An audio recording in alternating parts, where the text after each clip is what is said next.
ஓய்வு பெற்ற நீதிபதி திரு பாரதிதாசன் அவர்களை சந்தித்தோம்.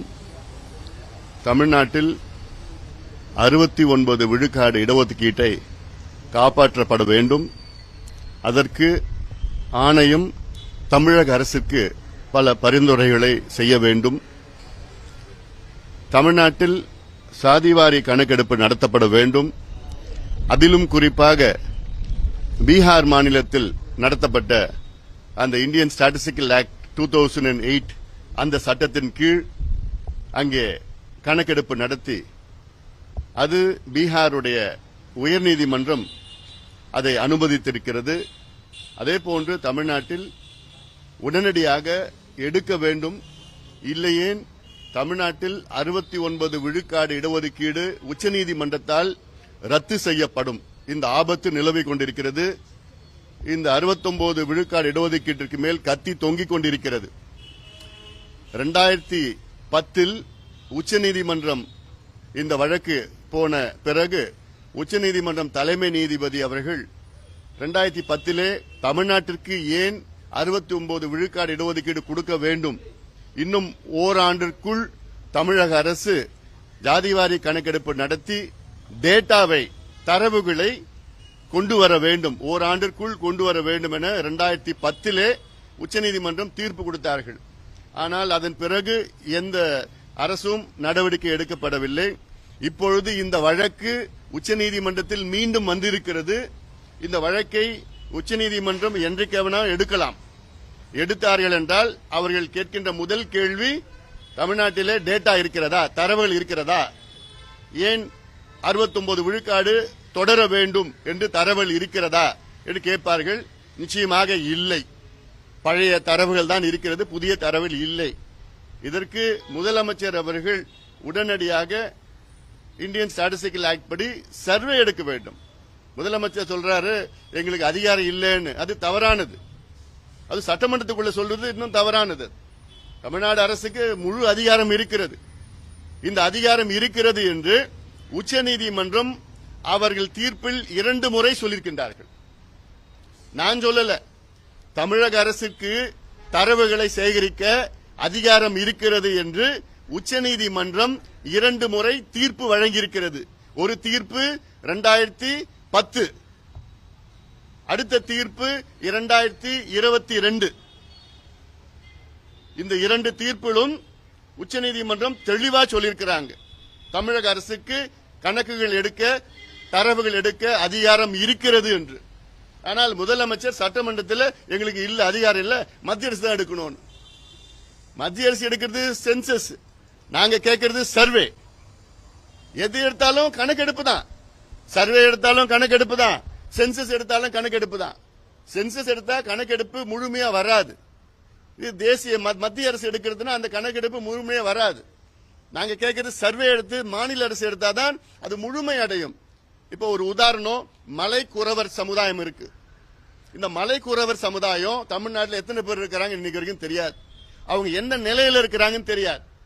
மத்திய அரசு கணக்கெடுப்பு நடத்தினாங்கன்னா மொத்தம் எத்தனை பேர் மலை குறவர் இருக்கிறாங்க தான் தெரியும்.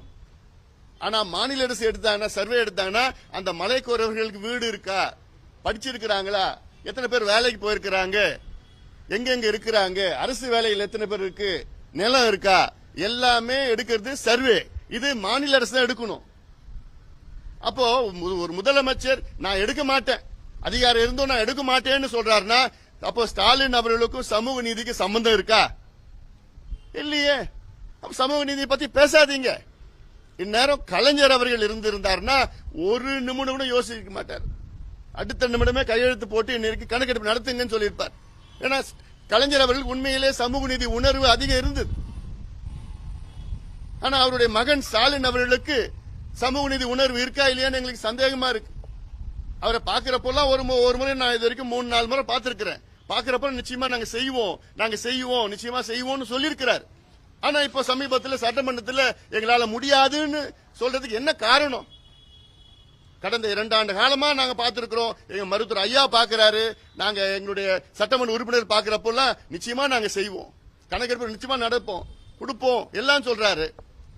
ஆனா இப்போ கடந்த மாதம் சட்டமன்றத்தில் எங்களால முடியாது, அதிகாரம் இல்லைன்னு சொல்றது என்ன காரணம்னு எங்களுக்கு புரியல. அதனால இன்னைக்கு நாங்க பார்க்க வந்தது பேக்வர்ட் கிளாஸ் சேர்மன் கமிஷன் சேர்மனை பார்த்து அவர்கிட்டயும் வலியுறுத்தி இருக்கிறோம். என்னன்னு வலியுறுத்தி இருக்கிறோம்?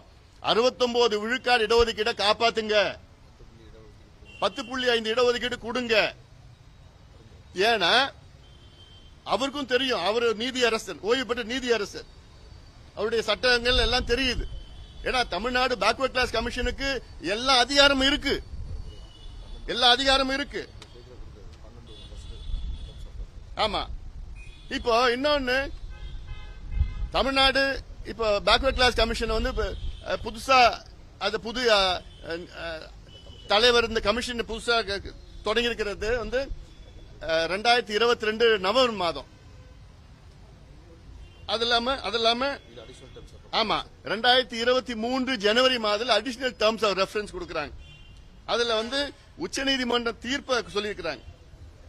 While the state government has the competence to classify the Vannikula Kshatriyas or any other community or group of communities within backward classes as a particular class for the grant of special measures, there should be a reasonable basis for categorizing such communities into different sections from the rest of the communities within the MBCs and DNCs on grounds which cannot be superficial or illusory.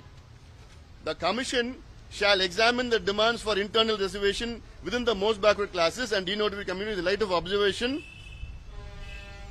made by the Supreme Court, in particular with reference to paragraph 68 and 78, to furnish a report to the government. அதனால supreme கோர்ட்டே வந்து சொல்லியிருக்கிறாங்க. அதுல இன்னொன்னு வந்து supreme court சொல்லியிருக்கிறது முக்கியமானது என்னன்னா, we make it clear that the aforesaid observation do not prevent the state, if it so decides, from undertaking suitable exercises for collecting pertinent contemporaneous data to determine how demands for internal reservation within the backward classes can be justly addressed. இது விட என்ன வேணுங்க? Supreme court judgement விட என்ன வேணும் உங்களுக்கு? Supreme court ஜட்ஜ்மெண்ட்ல தெளிவா சொல்றாங்க என்னன்னு, மாநில ஸ்டேட்டுக்கு அதிகாரம் இருக்கு, தமிழக அரசுக்கு டேட்டா எடுக்கிறதுக்கு அதிகாரம் இருக்குன்னு சுப்ரீம் கோர்ட் ஜட்ஜ்மெண்ட் சொல்றாங்க. We make it clear that the aforesaid observations do not prevent the state, if it so decides, from undertaking suitable exercises for collecting pertinent contemporaneous data to determine how demands for internal reservation within the backward classes can be justly addressed.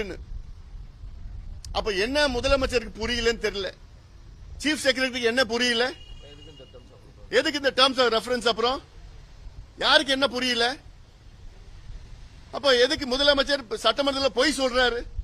எதுக்கு சட்ட அமைச்சர் சட்டமன்றத்தில் பொய் சொல்றாரு? எதுக்கு போக்குவரத்து துறை அமைச்சர் சட்டமன்றத்தில் பொய் சொல்றாரு?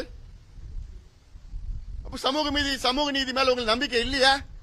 உச்சநீதிமன்ற தீர்ப்பு மேல நம்பிக்கை இல்லையா? அதனால இது உடனடியாக முதலமைச்சர் மறுபடியும் சொல்றேன், 69 விழுக்காடு இடஒதுக்கீடு ஆபத்து.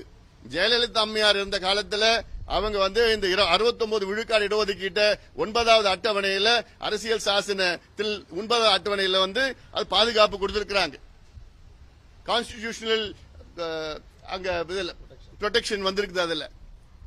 ஆனா அதை மீறியும் உச்சநீதிமன்றம் இந்த வழக்கை எடுத்திருக்கிறாங்க. எடுத்து என்ன தீர்ப்புனா கொடுக்கலாம். அப்படி ஏதோ ஒரு வேலை உச்சநீதிமன்றம் 69 விழுக்காடு இடஒதுக்கீடு தமிழ்நாட்டில் ரத்து பண்ணாங்கன்னா அன்னைக்கே திமுக ஆட்சி போயிடும். முழு பொறுப்பு முதலமைச்சர் ஸ்டாலின் தான்.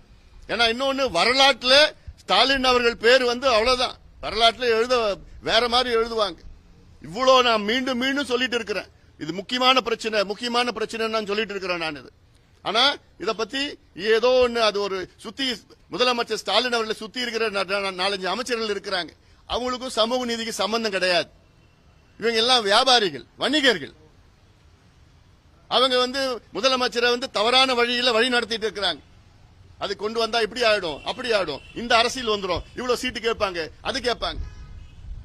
நடந்து முடிஞ்ச விக்கிரவாண்டி இடைத்தேர்தல்ல ஒவ்வொரு தெருவுலயும் ஒவ்வொரு வீட்லயும் எந்த ஜாதி, எந்த கட்சி, எந்த சமுதாயம், எந்த மதம், அதெல்லாம் கணக்கெடுக்கிறீங்கல்ல காசு கொடுக்கறதுக்கு. ஏன் தமிழ்நாட்டில் கணக்கெடுப்பு நடத்தினா என்ன பிரச்சனை உங்களுக்கு? ஏன் முடியல? எல்லாமே லிஸ்ட்ல வச்சிருக்கிறாங்க. விக்கிரவாண்டி பை எலெக்ஷன் எல்லாம் லிஸ்ட் வச்சிருக்காங்க. எந்தெந்த வீட்டுல எந்த சமுதாயம், எந்த ஜாதி, எந்த கட்சி, எந்த மதம், யாருக்கு ஓட்டு போட்டாங்க, இப்ப யாரு ஓட்டு போட போறாங்க, ஊர்ல இருக்கிறாங்களா இல்லையான்னு. இப்போ எலெக்ஷன் மட்டும் உங்களுக்கு கணக்கெடுப்பு வேணும். ஆனா சமூக நீதிக்கு உங்க கணக்கெடுப்பு வேண்டாம். இடஒதுக்கீடு கொடுக்க கணக்கெடுப்பு வேண்டாம். இத கணக்கெடுப்பு நடத்தணும். இதை நடத்தணும்னு வச்சுக்கோங்க. ஏன் நான் இந்த கணக்கெடுப்பு கேட்கிறேன்னா, எல்லா சமுதாயங்களும் எந்த நிலையில இருக்கிறாங்க, எந்த சமுதாயங்கள் பாதிக்கப்பட்டிருக்கிறாங்க, எந்த சமுதாயம் இன்னும் பின்தங்கி இருக்கிறாங்க, எந்த சமுதாயம் அதிகமாக அனுபவிச்சுட்டு இருக்கிறாங்க. கடந்த 50-60 ஆண்டு காலமாக தமிழ்நாட்டில் இடஒதுக்கீட்டில் எந்தெந்த சமுதாயம் பயன்பட்டு இருக்கிறாங்க, எந்த சமுதாயம் பயன்பெறல. இதை உடனடியாக தமிழக அரசு எடுக்கணும். அதுக்காக தான் இன்னைக்கு பேக்வர்ட் கிளாஸ் கமிஷன் சேர்மனையும் அவங்க நாங்க சொல்லி பேசியிருக்கிறோம். நிச்சயமா சேர்மனை வந்து நாங்க பேசுறதெல்லாம் கேட்டு நிச்சயமா நாங்களும் தமிழக அரசுக்கு நாங்க பரிந்துரை செய்யறோம், வலியுறுத்துறோம், பரிந்துரை செய்யறோம் அப்படின்னு பேக்வர்ட் கிளாஸ் கமிஷன் சேர்மனும் சொல்லியிருக்கிறாங்க. நிச்சயமா ஏன்னா இதெல்லாம் தமிழ்நாட்டினுடைய 69 விழுக்காடு இடஒதுக்கீடு பிளஸ் தமிழ்நாட்டினுடைய சமூக நீதியை நிலைநாட்ட வேண்டும், காப்பாற்ற வேண்டும் என்று அந்த நோக்கத்திலே தான் நாங்கள் இன்னைக்கு வந்திருக்கின்றோம். கேள்வி என்ன இருக்கா?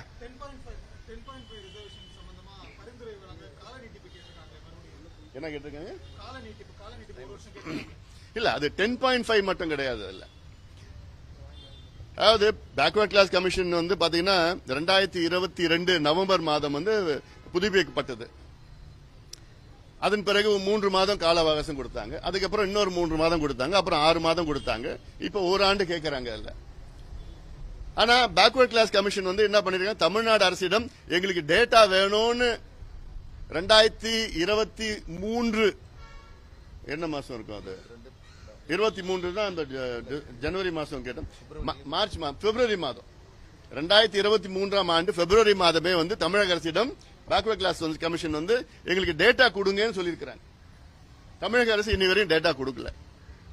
ஆனா அந்த ஜட்மெண்ட் படி பாத்தீங்கன்னா, சுப்ரீம் கோர்ட் ஜட்மெண்ட் படி பாத்தீங்கன்னா, சாலிசிட்டர் ஜெனரல், அட்டர்னி ஜெனரல், தமிழ்நாட்டுடைய அட்டர்னி ஜெனரல் வந்து சுப்ரீம் கோர்ட்ல எங்களுக்கு டேட்டா இருக்குன்னு சொல்லியிருக்கிறார். அதே போன்று தமிழ்நாட்டுடைய போக்குவரத்து துறை அமைச்சர் சிவசங்கர் அவர்கள் சட்டமன்றத்தில் டேட்டா இருக்குன்னு சொல்றார். அந்த டேட்டா படி வன்னியர்களுக்கு வந்து இவ்வளவு கிடைக்குது, அப்படி கிடைக்குது, இப்படி கிடைக்குதுன்னு ஒரு அமைச்சர் சட்டமன்றத்துக்குள்ள சொல்றார். அப்போ தமிழ்நாடு அரசு டேட்டா வச்சுக்கிட்டு பேக்வர்ட் கிளாஸ் கமிஷன் டேட்டா கொடுக்காம இருக்கிறாங்க. அப்போ இதுதான் உண்மை நிலவரம். டேட்டா இருக்கு அவங்க கிட்ட, அது டேட்டா வந்து பிசி கமிஷன் கொடுக்க மாட்டாங்க. இல்லனா ஏன் போக்குவரத்து துறை அமைச்சர் சட்டமன்றத்துக்குள்ள டேட்டா பத்தி பேசுறார், டேட்டா இருக்குன்னு பேசுறாரு. அதனால இந்த நீடிக்கிறது அதெல்லாம் அது அடுத்த கட்டம். உடனடியாக டேட்டா கொண்டு இருக்கிற டேட்டா கொடுங்க. இல்ல டேட்டா இல்லைன்னா சர்வே வந்து உடனடியாக தொடங்குங்க. பீகார்ல முடிச்சிட்டாங்க, இப்ப ஆந்திராவில் நடத்திட்டு இருக்காங்க, தெலுங்கானால நடத்துறாங்க, கர்நாடகால முடிச்சிட்டாங்க, ஒரிசால நடத்துறாங்க, ஜார்க்கண்ட்ல நடத்துறாங்க. இவ்வளோ மாநிலத்தில் நடக்கிறப்போ தமிழ்நாடுக்கு மட்டும் என்ன வேற? தமிழ்நாடு இந்தியாவில் தானே இருக்கு, வேற ஏதாவது நாட்டில் இருக்குதா? அந்த 69% இடஒதுக்கீட்டை வந்து முதலமைச்சர் வந்து பாதுகாக்கணும்னு சொல்றீங்க, உச்சநீதிமன்றத்தினால ஆபத்து இருக்குன்னு சொல்றீங்க. அது முதலமைச்சருக்கு இன்னும் தெரியாம இருக்குன்னு. அதுதான் நான் கேட்கிறேன். இந்த கேள்வி அவர்கிட்ட கேட்கிறேன். நான் தெரியலையா இல்ல தெரிஞ்சோ நீ தெரியாம நடிக்கிறீங்களா? என்ன காரணம்? இவ்வளவு ஆபத்து இருக்குன்னு எல்லாருக்கும் தெரியும், ஆனாலும் இதை வந்து மெத்தனமா இருக்கிறீங்க. என்ன காரணத்துக்காக நீங்க கணக்கெடுப்பு நடத்த மாட்டீங்க? இப்ப இந்த 69 விட்டுருங்க. ஒரு முதலமைச்சர், சமூக நீதி உணர்வுள்ள ஒரு முதலமைச்சர், தமிழ்நாட்டில் உள்ள சமுதாயங்கள் எந்த நிலையில் இருக்குன்னு அடிப்படை அது தெரிஞ்சுக்கிறது முதலமைச்சருக்கு விருப்பம் இல்லையா? யார் வந்தாலும் தமிழ்நாட்டில் இவ்வளவு ஒரு மீனவர் சமுதாயம், இந்த சமுதாயம் எப்படி இருக்கிறாங்க, என்ன நிலையில இருக்கிறாங்க, குறவர் சமுதாயம் இருக்கிறாங்க, அவங்க எந்த நிலையில இருக்கிறாங்க, இதெல்லாம் ரொம்ப ரொம்ப ரொம்ப ரொம்ப லம்பாடி சமுதாயம் இருக்காங்க, அவங்க எந்த நிலையில இருக்கிறாங்க, எல்லாம் தெரிஞ்சுக்கிறதுக்கு ஆர்வம் இல்லையா முதலமைச்சருக்கு? இந்தியன் ஸ்டாட்டிஸ்டிக்கல் ஆக்ட் படி அதெல்லாம் தெரிஞ்சுக்கலாம். அதுதான் நான் சொல்றேன். அவர் சுத்தி இருக்கிற 4-5 அமைச்சர்கள் இருக்கிறாங்க, அவங்களுக்கு சமூக நீதி சம்பந்தம் இருக்கா? இப்ப ஏவாவேலுக்கும் சமூக நீதி சம்பந்தம் இருக்கா? இல்ல கே நேருக்கும் சமூக நீதி சம்பந்தம் இருக்கா? இல்ல சேகர் பாபுக்கும் சமூக நீதி சம்பந்தம் இருக்கா? பொன்முடிக்கும் சமூக நீதி சம்பந்தம் இருக்கா? இல்ல. இவங்க தான் சுத்தி சுத்தி அவரை வழி நடத்திட்டு இருக்கிறாங்க தவறான இதுல. இவங்க அந்த கணக்கெடுப்பு நடத்திட்டீங்கன்னா இவங்க இந்த சமுதாயம் எவ்வளவு சீட்டு கேட்கும், இவ்வளவு எம்எல்ஏ கேட்பாங்க, இல்ல இவ்வளவு மாவட்ட செயலர் கேட்பாங்க. இதுதான் காரணம். வேற என்ன காரணம்? அரசியல் காரணம். அதிகாரம் இல்லைன்னு சொல்றதெல்லாம் வந்து இது எனக்கு வேடிக்கையா பாக்குறேன். அதெல்லாம்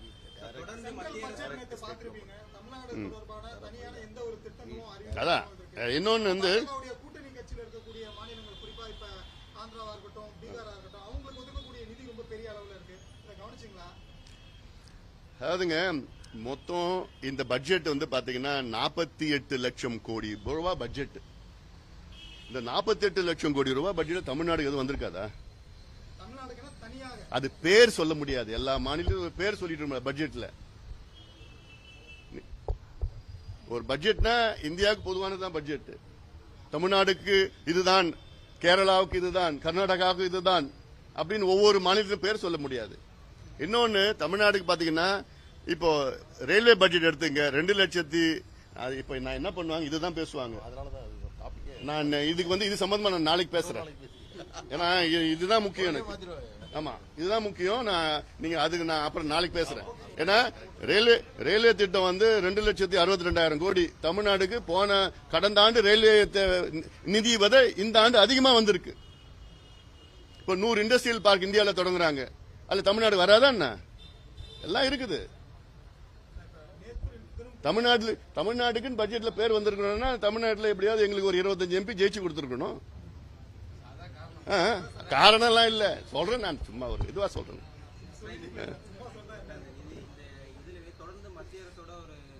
நான் இன்னும் ஒரு நாள்ல தமிழ்நாடுக்கு எவ்வளவு பட்ஜெட் வந்திருக்குன்னு உங்களுக்கு தெளிவா சொல்றேன். டேட்டா எடுத்துட்டு இருக்கிறோம். உங்களுக்கு எவ்வளவு பட்ஜெட் எந்தெந்த டிபார்ட்மெண்ட்ல இருக்கு, நிச்சயமா எங்களுக்கு வருத்தமா இருக்கு. நாங்க அதுல இன்னும் டேட்டா வரல. வந்த உடனே நான் நாளைக்கு எவ்வளவு தமிழ்நாடுக்கு இருக்குன்னு நான் உங்களுக்கு தெளிவு பண்ணேன். ஆமா, எங்களுக்கு தைரியமா சொல்லக்கூடியது.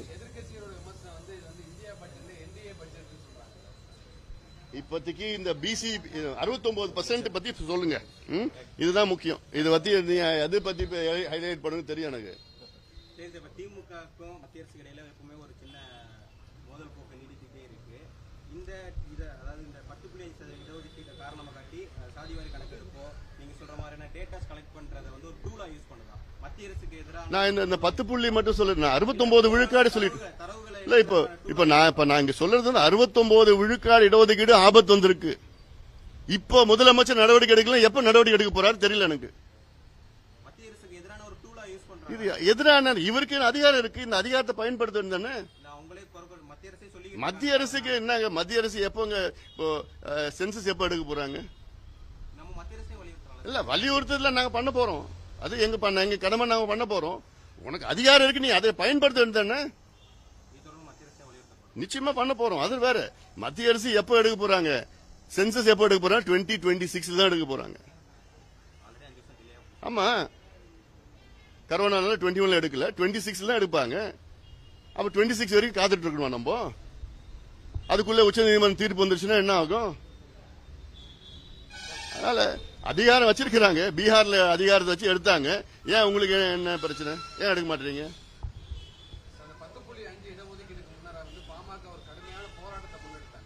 அதை விரைவில் நாங்க அறிவிக்க இருக்கிறோம்.